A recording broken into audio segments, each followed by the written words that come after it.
سوال ہے مفتی صاحب، آپ لوگوں کا موقف افغان طالبان کے بارے میں اور جہاد کے بارے میں بالکل بدلا ہوا دکھائی دیتا ہے۔ ان لوگوں کو آپ لوگ ہی ہیروز بنایا کرتے تھے، قرار دیا کرتے تھے، اور آپ لوگوں کی وجہ سے ہی سینکڑوں ہزاروں لوگ اس میں شریک بھی ہوئے۔ اب آپ لوگوں نے ہی انہیں خارجی فسادی قرار دینا شروع کر دیا ہے۔ اس یو ٹرن کی کیا وجہ ہے؟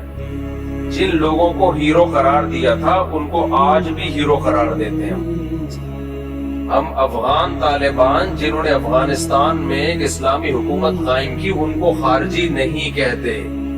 20 سال تک یہاں سے ان کے ساتھ تعاون ہوا ہے، یہاں سے لوگ گئے شہید ہوئے۔ اب میں نام نہیں بتاؤں گا ان کے کون کون شہید ہوا، بہت ایک طویل فہرست ہے، اگر کوئی پوچھے گا تو بتا بھی دوں گا، کوئی چھپانے والی چیز نہیں ہے اس میں، لیکن سب کو پتا ہے، یہ کوئی اس کا انکار تھوڑی کرے گا۔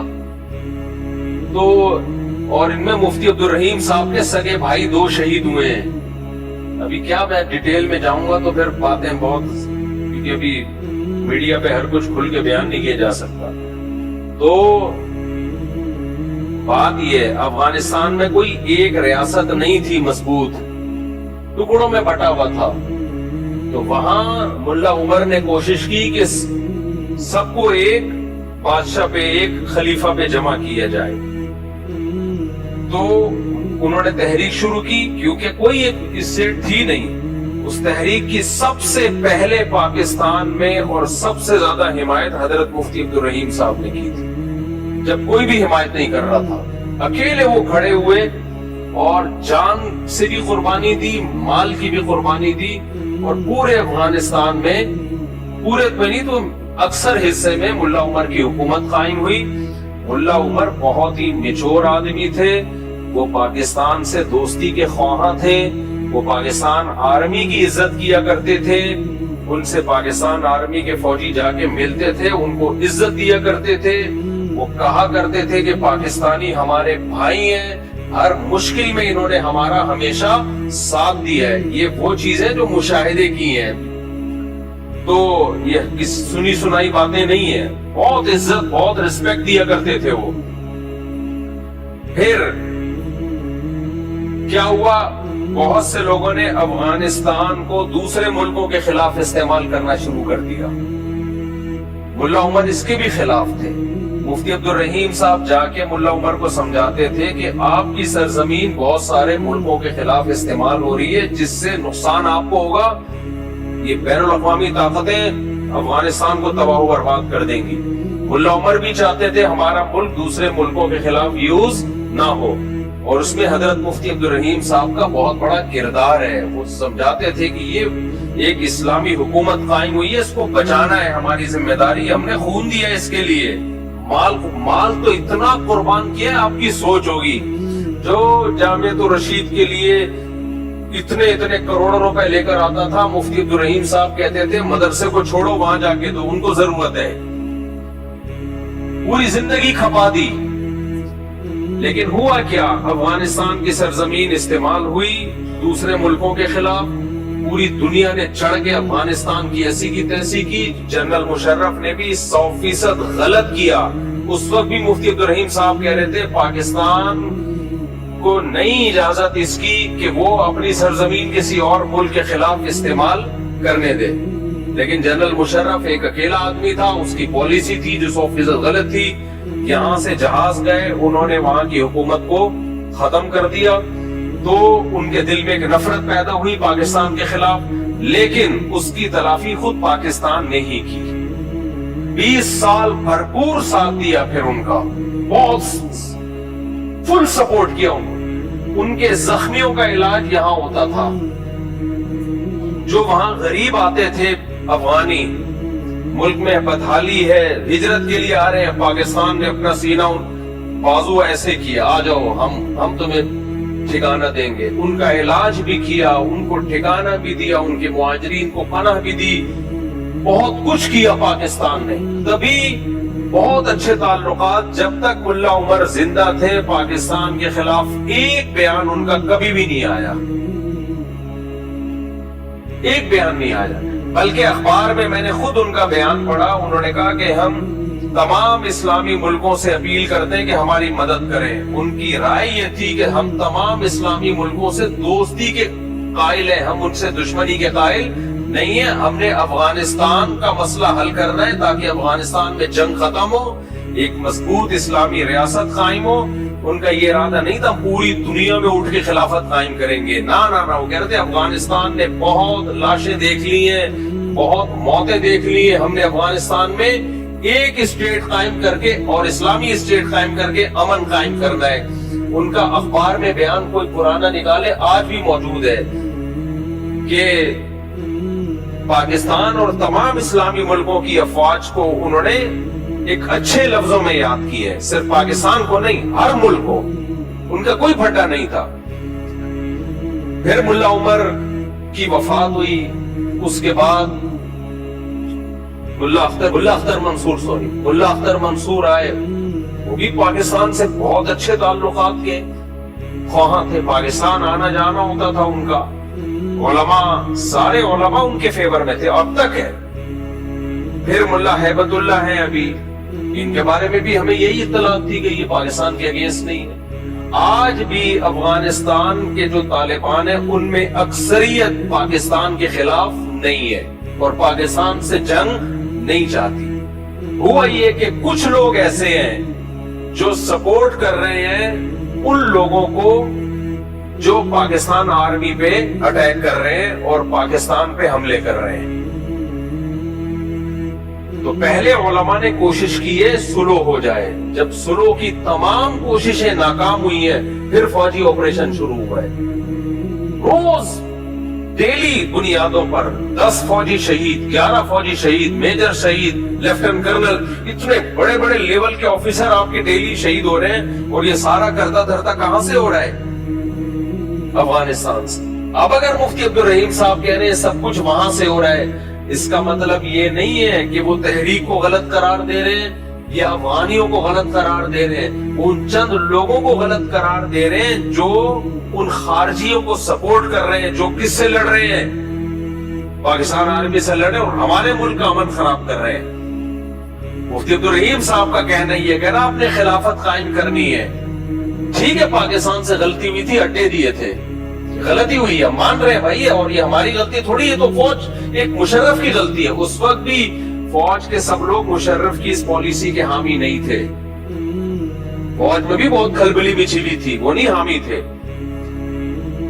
تو سب اس کو سپورٹ نہیں کر رہے تھے, لیکن آرڈر تو آرمی چیف کا چلتا ہے نا. اب مفتی عبدالرحیم صاحب کا کہنا ہے, یہ جتنے بھی سنجیدہ علماء ہیں سب کا یہی کہنا ہے, جن میں مفتی تقی عثمانی صاحب بھی ہیں, حضرت مفتی تقی صاحب بھی, ان خارجیوں کو ٹھیک نہیں سمجھتے, بھئی یہ غلط کر رہے ہیں. وہ کیا کہہ رہے ہیں؟ ہم خلافت قائم کریں گے پاکستان میں, ہم خلافت قائم کریں گے. اور کہہ رہے پاکستان نے ہم پہ ظلم کیا, اڈے دیے تھے. پاکستان نے اڈے دیے تھے, اندر گھس کے مارا کس نے ہے؟ انڈیا نے مارا ہے. انڈیا سے آپ دوستی بڑھا رہے ہو, انڈیا سے آپ کے ریلیشن کیا ہو رہے ہیں؟ مضبوط. امریکہ سے ریلیشن مضبوط, انڈیا سے ریلیشن مضبوط, تمام ملکوں سے آپ کے ریلیشن مضبوط. نیٹو کی ممالک تھے جنہوں نے اندر گھس کے دو بدو آپ سے جنگ لڑی ہے, ان کے خلاف آپ کا ایک بیان نہیں آتا, اور سارا نزلہ کس پہ گر رہا ہے؟ پاکستان پہ. تو میرے بھائی یہ طالبان نہیں ہے, افغانستان نہیں ہے, یہ کوئی اور طاقت ہے جو چند شر پسندوں کو استعمال کر رہی ہے. سمجھ میں آ رہی ہے بات کہ نہیں آ رہی ہے؟ اگر آپ نے لڑنا تھا سب سے پہلے روس سے لڑتے, جنہوں نے 16 لاکھ افغانوں کا خون کیا. ہم تو وہاں بھی لڑائی کے قائل نہیں ہیں, کیونکہ آپ لڑو گے تو حاصل کچھ نہیں ہوگا, ایک نئی جنگ شروع ہو جائے گی, خلافت تھوڑی قائم ہوگی. لیکن اگر لڑنا تھا تو سب سے پہلے کس سے لڑنا تھا؟ سب سے پہلے کون آیا تھا افغانستان میں؟ روس آیا, جس نے ان جنگوں کی بنیاد رکھی. انہیں کچھ نہیں کہہ رہے آپ, وہاں کوئی تشکیل نہیں ہو رہی خارجیوں کی. اس کے بعد آپ کو لڑنا تھا تو کس سے لڑنا تھا؟ انڈیا سے لڑنا تھا, جنہوں نے اندر گھس کے مارا ہے آپ کو. اس سے آپ دوستیاں بڑھا رہے ہو,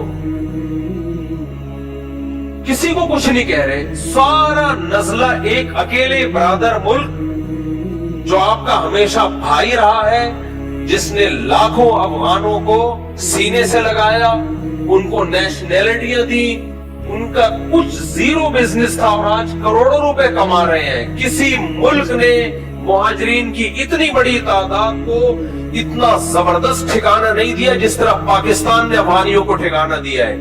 میں نے باہر ملکوں میں افغانی دیکھے جو پاکستان کا پاسپورٹ بنوا کے باہر ملکوں میں ٹریولنگ کی ہے انہوں نے. تو اتنا بڑا ظرف جب پاکستان نے کیا ہے تو ان کو بھی ظرف کیسا رکھنا چاہیے؟ بولو, بڑا رکھنا چاہیے. لیکن ہو کیا رہا ہے؟ چند شرپسند لوگ ہیں. میں نہیں کہہ رہا کہ افغانستان پاکستان کے دشمن ہے, نا. چند سر پھرے لوگ ہیں جو دونوں بھائی ملکوں کو لڑا رہے ہیں آپس میں. تو ہمیں ان شرپسندوں کے خلاف اٹھنا ہے. یہ اکیلے مفتی عبدالرحیم کا کام نہیں ہے, یہ ہم سب کو مل کے کرنا ہے. وہ بیچارے اکیلے میدان میں آئے اور بدنام ہو گئے ہیں. کوئی ان کو کرنل کہہ رہا ہے, کوئی بریگیڈیئر کہہ رہا ہے, کوئی درباری ملا, کوئی سرکاری ملا. بس کرو یار, وہ ملک بچانے کی بات کر رہے ہیں. کہہ رہے جہاز سے یو ٹرن لے لیا. کوئی یو ٹرن نہیں لیا جہاز سے میرے بھائی. تو وہ یہ کہہ رہے ہیں کہ جہاد کے نام پہ جو پاکستان میں خارجیوں کی تحریک ہے ہم اس کو نہیں مانتے, اس میں ہم فوج کا ساتھ دیں گے. کیوں؟ اور فوج کا ساتھ دینے سے, فوج کا ساتھ دینا مقصد نہیں ہے. بار بار کہتا ہوں, فوجی لوگ آتے جاتے رہتے ہیں, آرمی چیف بھی آئے گا, کل جائے گا, کوئی اور آئے گا. فوج بچانا مقصد نہیں ہے. بچانا کیا ہے؟ ملک بچانا مقصد ہے, کنٹری بچانا مقصد ہے. کیونکہ اگر یہ تحریکیں زیادہ زور پکڑیں گی تو اس سے پاکستان میں خلافت قائم نہیں ہوگی. پاکستان کے کئی ٹکڑے ہو جائیں گے اور بیرونی طاقتیں یہاں کے میرے اور آپ کا وہ حشر کریں گی. میں بار بار کہتا ہوں, میں اور آپ غزہ کو بھول جائیں گے. وہ حشر ہونے والا ہے ہمارا. تو اس لیے ان خارجیوں کو کہا جائے کہ آپ خلافت کے نام پہ لوگوں کو بیوقوف مت بنائیں. یہ ساری آپ کی تحریکوں کا مرکز اسلامی ملک کیوں ہے؟ آپ پاکستان کو اسلامی نہیں مانتے, نہ مانو, مسلمانوں کا ملک تو ہے. تو انڈیا سے آپ کی دوستیاں بڑھ رہی ہیں, روس سے آپ کی دوستیاں بڑھ رہی ہیں. ہم تو کہہ رہے ہیں انڈیا میں بھی مت کرو, کیونکہ آپ کی طاقت کیا ہے؟ انڈیا اتنا بڑا کنٹری ہے, وہ بھی تہس نہس کر دے گا آپ کو.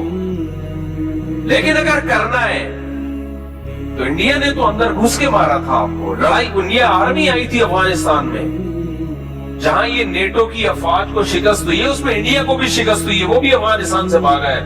ان سے آپ دوستیاں لگا رہے ہو, اور ایک اکیلا ملک جس نے آپ کو اتنی مدد کی, آپ کی ہمیشہ ہر وقت مدد کی ہے, اس سے آپ دشمنی کی باتیں کر رہے ہو.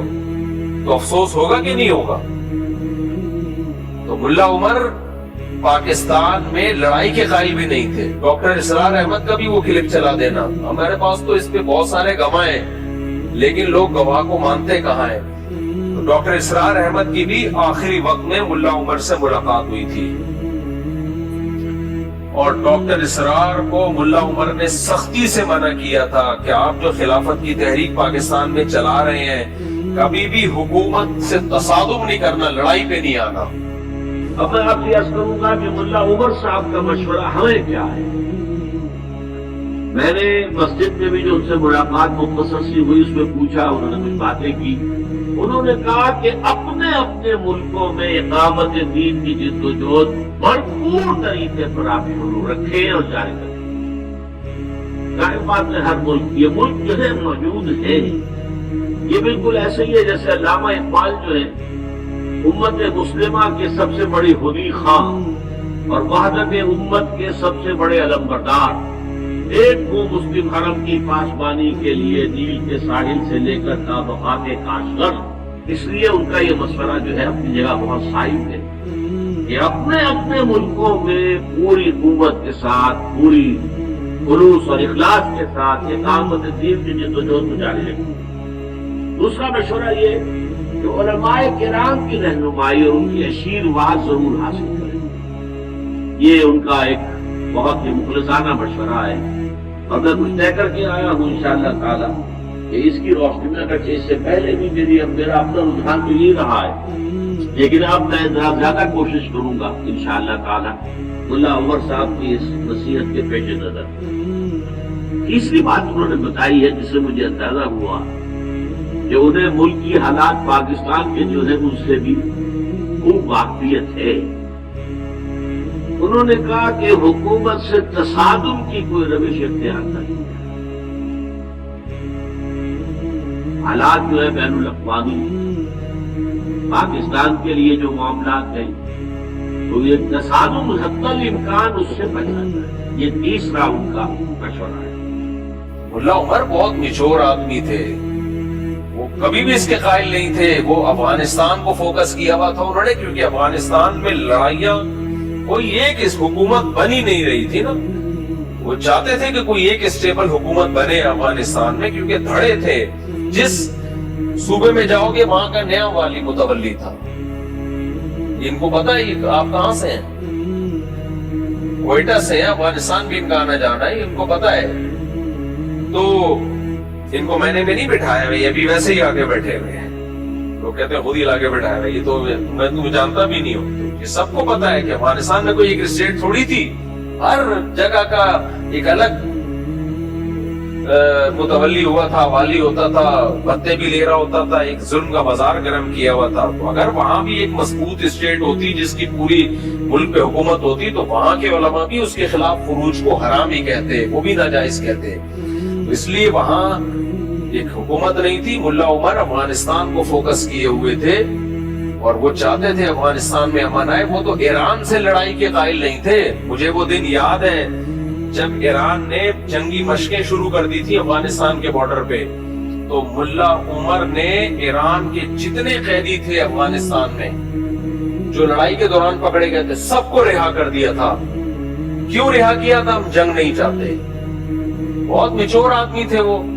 اب جو کچھ ہو رہا ہے، چند لوگ طالبان کی صفوں میں ایسے گھس گئے ہیں بے وقوف قسم کے، اور وہ پیسہ مل رہا ہے ان کو، انڈیا سے بھی مل رہا ہے اور امریکہ سے بھی مل رہا ہے، تو وہ کہہ رہے ہیں کہ ہم یہاں اسلامی حکومت لائیں گے، اسلامی حکومت کے نام پہ دھماکے ہو رہے ہیں، اسلامی حکومت کچھ بھی نہیں آئے گی، بیڑا غرق ہو جائے گا۔ تو اس لیے ہم سب نے مل کے، افغان طالبان کی بات نہیں ہو رہی ہے، ہم سب نے مل کے ان خارجیوں کی تحریک کو روکنا ہے، اور اس میں ہم نے اپنی ہر غلط چیز میں ہم فوج کا ساتھ نہیں دیں گے۔ لوگ سمجھتے ہیں میں فوج کا پٹھو بن گیا ہوں، بھائی کوئی غلط چیز ہوگی ہم نے نہیں ساتھ دینا، ان کو ٹھیکہ تھوڑی لیا ہوا ہے، لیکن جہاں ملک کی صالحیت کی بات آئے گی تو ہم کس کے ساتھ ہیں؟ پھر ہم ان جوانوں کا حوصلہ بڑھائیں گے، ان کے شہید کو شہید کہیں گے۔ کل ایک میجر شہید ہوا، 25 لوگ 3 دن کی لڑائی میں 25 فوجی شہید ہو گئے، پرسوں ایک لیفٹیننٹ کرنل کی شہادت کی اطلاع آئی ہے۔ یہ صحیح نہیں ہے بھائی، یہ غلط ہے، اس کا نقصان ہوگا، مجھے اور آپ کو نقصان ہوگا اس کا۔ اچھا لوگ مجھے کہتے ہیں مفتی صاحب ڈر گیا، ڈرا ہوتا تو یہ باتیں نہ کر رہا ہوتا، چپ بیٹھا ہوا ہوتا ہے۔ جو فوجیوں پہ اٹیک کر سکتے ہیں وہ مجھے بھی بم سے اڑا سکتے ہیں، سمجھ رہے ہو کہ نہیں سمجھ رہے؟ میں اور آپ کس کھیت کی مولی ہے، بہادر ہوں اس لیے یہ بات میں نے کر دی ہے۔ جو چپ بیٹھے ان کے بارے میں تو خطرہ ہے کہ ڈر گئے ہیں۔ مفتی تقی عثمانی صاحب نے جب ان خارجیوں کے خلاف بیان کیا ہے نا، اس کے بعد ان کی سیکیورٹی اتنی سخت ہو گئی ہے، اتنی سخت ہو گئی، اتنی سخت ریڈ ہے ان کو، کیونکہ انہوں نے بھی بیان کس کے خلاف کیا تھا؟ خارجیوں کو، تو مل کے آئے تھے پھر آگے بیان کیا ہے۔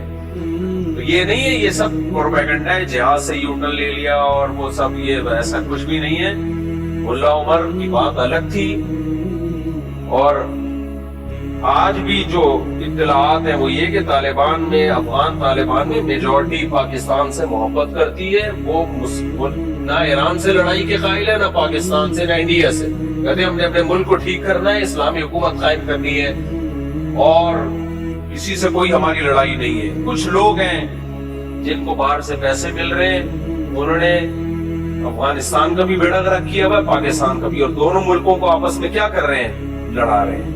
اور یہ سلو کی جتنی کوششیں ناکام ہو چکی ہیں، تبھی پاکستان آرمی نے پھر رات کو اٹیک بھی کیا ہے، کل رات اٹیک کیا ہے نا، اسی وجہ سے اٹیک کیا ہے۔ یہ تھوڑی ہم مرتے رہے آرام سے اور جو ہے وہ لاشیں گنتے رہے بیٹھ کے، ایسا نہیں ہوتا۔ تو عوام کو چاہیے اس چیز میں فوج کا ساتھ دے، ہر چیز میں نہیں کہہ رہا، صحیح ہے، ہر چیز میں نہیں کہہ رہا۔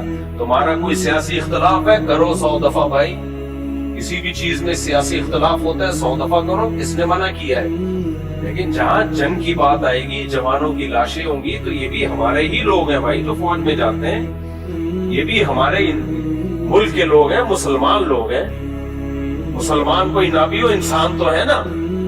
یہ تھوڑی کہ یار اپنے ملک کے خلاف آپ کسی اور کا ساتھ دے دو تو یہ نہ تمہارے رہیں گے نہ اپنے رہیں گے، یعنی تم جب غیروں کا ساتھ دو گے تو تم یہ نہیں سمجھو کہ تمہیں عزت مل جائے گی، غیر تمہیں کبھی بھی قبول نہیں کرے گا، کچھ بھی نہیں بچے گا تمہارے پاس دشمن سے لڑنے کے لیے۔ اصل بات یہی ہے، انڈیا بھی عام جنگ میں تو ہار گیا، تو وہ یہاں سے اس طرح سے اس نے شروع کی یہ جنگ۔ اعوذ باللہ من الشیطان الرجیم، بسم اللہ الرحمن الرحیم۔ مفتی صاحب سب سے پہلے خصوصی آپ کو السلام علیکم۔ وعلیکم السلام۔ میں بیسیکلی بلوچستان کوئٹہ سے ہوں، یہ بھی طلال، میرا نام نقیب خان۔ میرے پہلے سوال نہیں، سب سے پہلے آپ سے کیا ہے جی آپ ہمارے بلوچستان اور کوئٹہ میں کیوں نہیں آتے ہیں؟ جی دوسرا ایک سوال یہ ہے کہ ہمارا بلوچستان میں قبائلی دشمنیاں بہت روز بروز بڑھ رہی ہے، مطلب یہاں تک کہ سال میں 200 بندے بھی ایک خاندان میں مر جاتے ہیں۔ ہمارے علماء اکرام اس میں کیوں کردار نہیں ادا نہیں کرتے ہیں؟ اور آخری بات، آپ کے بغیر ملاقات کے بغیر ہم نہیں چاہتے۔ جی جی ضرور ملاقات کریں گے آپ سے۔ کہہ رہے ہیں بلوچستان میں تو بدامنی ہے، حکومت کو ایکشن لینا چاہیے۔ علماء اس کا کردار ادا نہیں کر رہے ہیں، بڑی بڑی مفتی ہے۔ دیکھیں لڑنا تو فوج کا کام ہے، حکومت کا کام ہے ایکشن لینا۔ علماء تو آواز اٹھا سکتے ہیں تو اٹھا رہے ہیں سوشل میڈیا پہ۔ شریعت کے طور پر مفتی صاحب، جی جی بالکل، شریعت میں ایسے ہی ہے نا کہ جو حکومت، دیکھو اس کی اصل ذمہ داری تو گورنمنٹ ہی کی ہوتی ہے۔ پہلی بات، جنرل مشرف نے جو بگٹی کو نشانہ بنا دیا تھا، اصل فساد تو وہاں سے شروع ہوا تھا۔ پاکستان میں بہت سارے فسادات کی بیج، یہ جو جامع حفصہ کا مسئلہ اٹھا ہے، دیکھیں جنرل ہمارے علماء جب گئے تھے نا، اس وقت جو وزیر اعظم تھے، شوکت عزیز نام تھا، کیا تھا وزیر اعظم؟ شوکت عزیز، ان کو لوگوں نے پیار سے شارٹ کٹ عزیز بھی کہتے تھے، کیونکہ وہ بھی امپورٹڈ وزیر اعظم تھے، لا کے بلا کے شناختی کارڈ بھی سنے نئے نئے بنا کے ٹھک کر کے بٹھا دیا۔ تو ہمارے علماء اس وقت شوکت عزیز کو کہتے تھے شارٹ کٹ عزیز، یعنی بہت شارٹ کٹ راستے سے پاکستان کی نیشنلٹی بھی دی گئی، ڈراپ کر کے وزیر اعظم کی کرسی پہ بٹھا دیا گیا۔ یہ بھی سسٹم کے تحت ہوا تھا۔ اب ہوا یہ تھا کہ مولانا عبدالعزیز صاحب نے تو بم توپے، جو بھی میزائل توپے تو نہیں، خیر بم جو بھی رکھے ہوئے تھے فوج کے خلاف لڑنے کے لیے، وہ تو میں خود ان کے خط خطوط میں نے پڑھے۔ میں اب جامع حفصہ کا ٹاپک ختم کر رہا ہوں، زیادہ نہیں اس کو چھیڑے۔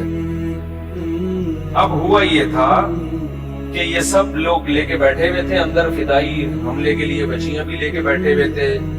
اب جب فوج نے گھیرا ہے، علماء گئے مذاکرات کے لیے، مفتی محمد صاحب جامعۃ الرشید کے، حضرت مفتی تقی عثمانی صاحب، یہ مذاکرات کامیاب ہو چکے تھے۔ وزیر اعظم نے کہا کہ سب کو باعزت رہا کیا جائے گا، ناکہ بندی کی جائے گی، اتنے تو ہو گیا، جو سیرنڈر کرے اس کو چھوڑ دو۔ تو جن بچیوں نے، جن لوگوں نے بھی سیرنڈر کیا ان سب کو چھوڑ دیا، لیکن کچھ لڑاکا لوگ اندر رہ گئے تھے، لڑاکا۔ اب جو لڑاکا لوگ اندر رہ گئے تھے، علماء چاہ رہے تھے کہ ان سے بھی سرنڈر کروا کے نا، مذاکرات کروا کے، غازی عبدالرشید شہید رحمۃ اللہ بڑے میچور آدمی تھے، تو غازی عبدالرشید بھی آمادہ ہو گئے تھے مذاکرات میں کہ اگر فوج ہمیں باعزت چھوڑ دیتی ہے تو ہم ہتھیار رکھ دیں گے۔ جب یہ مذاکرات ہوئے، اس میں دیکھو غلطی تو انہی لوگوں کی تھی، مولانا عبدالعزیز صاحب کی، کیوں فوج کے خلاف آپ بچیوں کو اور نوجوانوں کو لے کے کھڑے ہوئے ہو؟ یہ کون سا طریقہ ہے؟ ڈاکٹر اسرار کا بھی کلپ موجود ہے، ان سے بھی اس وقت پوچھا گیا تھا کہ یہ جامعہ حفصہ میں جو کچھ ہو رہا ہے، انہوں نے کہا اتنے سے مدرسے کو لے کر پوری ریاست پہ قبضہ کرنے کی باتیں یہ غلط ہیں، حالانکہ ڈاکٹر اسرار تو خود خلافت کے قائل تھے۔ اب ہوا یہ تھا کہ یہ علماء گئے، وزیر اعظم کیونکہ ایک سول آدمی ہے نا، تو سویلین میں تھوڑا جذبہ ہوتا ہے نرمی کا، انہوں نے کہا ٹھیک ہے بھائی، پورا فیصلہ ہو گیا۔ علماء بہت خوش ہوئے کہ غازی عبدالرشید شہید رحمۃ اللہ علیہ ابھی شہید نہیں ہوئے تھے، ان کے ساتھ مذاکرات کامیاب ہو گئے، اور اب الحمدللہ وزیر اعظم کے بھی سائن ہو گئے اس کے اوپر، صدر کے سائن رہ گئے تھے جنرل مشرف کے، کہ اب یہ مسئلہ آرام سے حل ہو جائے گا اور باعزت سب کو رہا کر دیا جائے گا، اور آئندہ دوبارہ ملک میں ایسا کبھی بھی نہیں ہوگا۔ ایک اندازہ ہو گیا کہ بھائی اسلحے کے ذریعے ایسا نہیں ہوگا۔ جنرل مشرف نے آ کے بند کیا ہے۔ ہمارے علماء سے میں نے خود سنا جو وہاں موجود تھے، انہوں نے کہا جب مشرف آیا ہے اس نے اس طرح وہ معاہدہ پھاڑا ہے کہ میں نہیں مانتا اس معاہدے، اور آرڈر دیا کہ اٹیک کرو، اور علماء کہتے ہیں ہم بیٹھے ہوئے تھے اور ہمیں گولہ بارود کی آوازیں آنا شروع ہو گئی۔ تو ٹھیک ہے، یہاں تک تو مولانا عبدالعزیز صاحب کی غلطی ہے کہ آپ کیوں یہ کام کر رہے تھے، لیکن جنرل مشرف اگر تھوڑی سی کھوپڑی استعمال کر لیتا کہ ہے آپ ہی کی عوام اور ان کا مطالبہ بھی شریعت ہے، مطالبہ بھی غلط نہیں ہے، پاکستان اسلام کے نام پہ بنا ہے، تو اب جب ایک مذاکرات ہو چکے ہیں تو آپ اچھے لگو گے اپنی قوم پہ گولیاں برساتے ہوئے، اچھا لگے گا؟ یہ کوئی سیاست بھی کوئی چیز ہوتی ہے؟ جنرل مشرف نے اس معاہدے کی کا کہ نہیں مانتا، سائن نہیں کیا اور آپریشن کو آرڈر کیا، جس کا ریزلٹ یہ سامنے آیا کہ پھر ظاہر ہے جتنا ہوا نہیں تھا اس کے 10 گنا جا کے بیان کرنا شروع کر دیا۔ اتنی بچیاں اڑ گئیں، یہ شہید ہو گئی، ایک بس ہم نے خود دیکھی اور تو عزتیں لوٹی۔ پھر ظاہر ہے جب پروپیگنڈا ہوتا ہے تو پھر ایسا ہی ہوتا ہے۔ پھر فوج کا جتنا جرم تھا اس سے زیادہ بدنام کیا گیا، اور پھر اس جامعہ حفصہ کو لے کے ملک میں فدائی حملے ہوئے۔ 80 سے 90 ہزار لوگ پاکستان کے، جن میں فوجی بھی ہیں، 13 تو اسی آپریشن میں کہا جاتا ہے شہید ہوئے۔ تو جامعہ حفصہ کا جو آپریشن تھا یا اس کے بعد مجھے پوری ڈیٹیل معلوم نہیں ہے، اس میں بھی فوجی جوان بھی اس میں شہید ہوئے۔ غازی عبدالرشید بھی شہید ہوئے، ان کی والدہ بھی شہید ہوئی۔ ہم ان کو شہید اس لیے کہہ رہے ہیں کہ مطالبہ ان کا جائز تھا، لیکن غازی عبدالرشید بڑے میچور آدمی تھے، وہ مذاکرات ہی چاہتے تھے، وہ نہیں چاہتے تھے یہ لڑائی ہو۔ خیر، تو اب اس کا جو فساد کی جو جڑ تھی نا، وہ جنرل مشرف کی کھوپڑی تھی۔ وہ تھوڑا سا قوم کو ساتھ لے کے چل لیتا، عزت دے دیتا، لیکن تو اب ہوا یہ ہے کہ انہی دنوں میں بگٹی کو یہاں سے نشانہ بنایا۔ بھائی بلوچ لوگوں کا وہ ایک ہیرو سمجھا جاتا تھا، سردار سمجھا جاتا تھا، آپ ان کے ساتھ قوم کو ساتھ لے کے چلتے، اسی کے بعد سے بلوچستان میں یہ سب کچھ۔ میں فیور نہیں کر رہا جو فوج پہ اٹیک ہو رہا ہے بلوچستان میں، قطعاً نہیں، میں ان لوگوں کے ساتھ نہیں ہوں۔ کسی بھی ملک میں، ریاست میں فوجی گاڑیوں پہ اٹیک ہونے والے باغی کہلاتے ہیں، خارجی کہلاتے ہیں، اس کے ہم فیور میں نہیں ہیں۔ لیکن جنرل مشرف کی پالیسیاں اس ملک کے لیے ناسور ثابت ہوئی ہیں، جس کو آج تک ہم بھگت رہے ہیں۔ پاکستان بالکل 100% سودی نظام ختم ہو جانا تھا پاکستان میں۔ حضرت مفتی تقی صاحب فیصلہ کر چکے تھے، سپریم کورٹ کا فیصلہ آ چکا تھا، وفاقی شرعی عدالت کا فیصلہ آ چکا تھا۔ اب جب امپلیمنٹ کے لیے جا رہے تھے، جنرل مشرف نے ڈنڈے کے زور سے مفتی تقی عثمانی صاحب کو وفاقی شرعی عدالت کے جج ہونے کی حیثیت سے ہٹایا، دوسرا جج اپنی مرضی کا لا کے رکھا، اور اس نے سود کے خلاف جو فیصلہ آیا تھا وفاقی شرعی عدالت کا، اس کو پینڈنگ میں ڈال دیا۔ تو یہ گڑبڑ بھی کس نے کی ہے؟ جنرل مشرف نے کی۔ تیسرا جو جنرل مشرف نے ایک اور کام کیا، عدالتی خلا، جو فیملی سسٹم کو تباہ و برباد کر دیا۔ اس نے ایک سرکولر جاری کروا دیا سپریم کورٹ کے ذریعے کہ جو عورت جب بھی، یعنی قانون میں شک ڈلوا دی کہ عورت جب بھی کوئی کورٹ میں جائے گی، کوئی معقول وجہ ہو یا نہ ہو، جب بھی عورت کورٹ کے پاس جائے گی، کورٹ اس کو خلا کی ڈگری تھمانے کی پابند ہے۔ اس وقت کے بعد سے آج اس کے جو سائیڈ ایفیکٹ آنا شروع ہے ہماری سوسائٹی میں، یہ سیاہ کارنامہ بھی کس کا ہے؟ جنرل مشرف۔ میں مانتا ہوں کچھ اچھے کام بھی کیے ہیں، کراچی میں ڈیولپمنٹ کا کام کیا، لیکن کچھ اچھے کام کر کے آپ کے جو سیاہ، جو بڑے بڑے سیاہ کام کیے ہیں، وہ سیاہی سفید نہیں ہو سکتی۔